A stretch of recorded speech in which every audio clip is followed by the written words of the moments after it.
Bienvenue dans cette série de vidéos consacrée à l'utilisation du tableau de bord. Dans la quatrième vidéo, nous allons apprendre la façon de saisir les informations pour les indicateurs programmatiques. Dans la première vidéo, vous avez découvert ce qu'est un tableau de bord et certaines de ses caractéristiques et utilisations. Dans la deuxième vidéo, nous avons vu comment saisir les informations des indicateurs financiers. Et dans la troisième vidéo, concernant les indicateurs de gestion. Dans cette vidéo, nous allons explorer comment saisir les données pour les indicateurs programmatiques. Commençons par ouvrir notre tableau de bord. Comme toujours sur le menu, nous pouvons accéder à la page de saisie des données.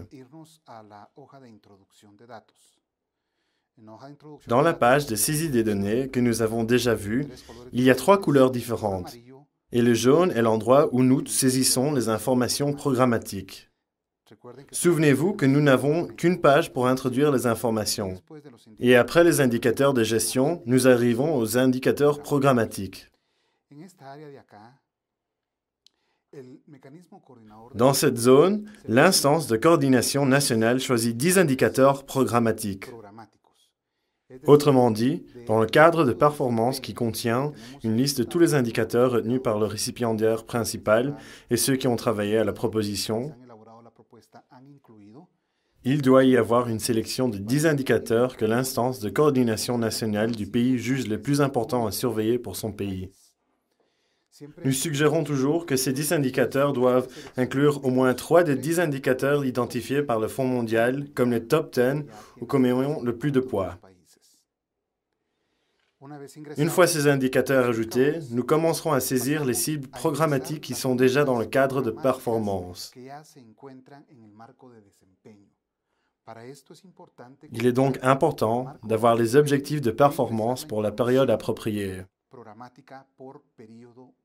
selon la façon dont le récipiendaire principal communique ses résultats au Fonds mondial.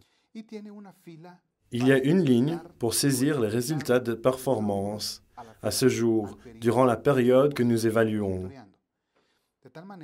Cela doit être fait de façon à ce que chaque indicateur atteigne un objectif et un résultat par période. Quand nous aurons fini les 10 indicateurs, les informations sur les 3 indicateurs principaux, de même que les objectifs et les résultats, apparaîtront automatiquement dans les dernières cases.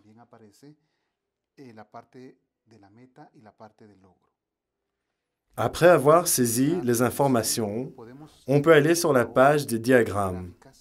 On trouve en haut les diagrammes correspondant aux indicateurs choisis par les top 10, ou les 10 principaux indicateurs et leurs résultats par période. On peut voir les couleurs, rouge, jaune ou vert pour chaque indicateur. Le rouge correspond à une performance de 0 à 60%. Le jaune à 60 à 89%. Et le vert a une performance de plus de 90%. Grâce au tableau de bord, l'instance de coordination nationale peut identifier les indicateurs qui ont des taux de résultats faibles. Ceux qui sont en vert ont un niveau de performance suffisant. Pour les indicateurs qui sont en jaune, nous devons faire très attention et les surveiller pour qu'ils virent au vert durant la prochaine période. Il y a aussi des lignes pour les commentaires, comme dans les autres sections de finances et de gestion. Elles servent au comité du suivi stratégique et au récipiendaire principal pour signaler les problèmes importants que l'instance de coordination nationale devrait suivre. Enfin, nous allons sur la page supplémentaire, qui est celle des recommandations. Vous vous souvenez peut-être que tous les commentaires faits dans la section de finances, de gestion et programmatique apparaissent automatiquement dans la colonne de gauche. À partir de ces commentaires, le comité du suivi stratégique rédige les recommandations les plus importantes à proposer à l'instance de coordination nationale. pour qu'elle puisse prendre des décisions et des mesures. Le comité se sert de cette case pour les recommandations les plus importantes. À partir du reste des informations sur cette page. Par exemple, dans les commentaires de gestion, on voit qu'il y a 3 commentaires, mais que le comité de suivi stratégique n'a fait qu'une recommandation à partir du commentaire numéro 1.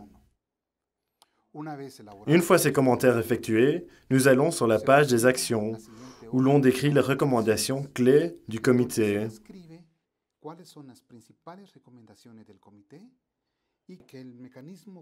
L'instance de coordination nationale décide alors de l'action à prendre à partir des recommandations,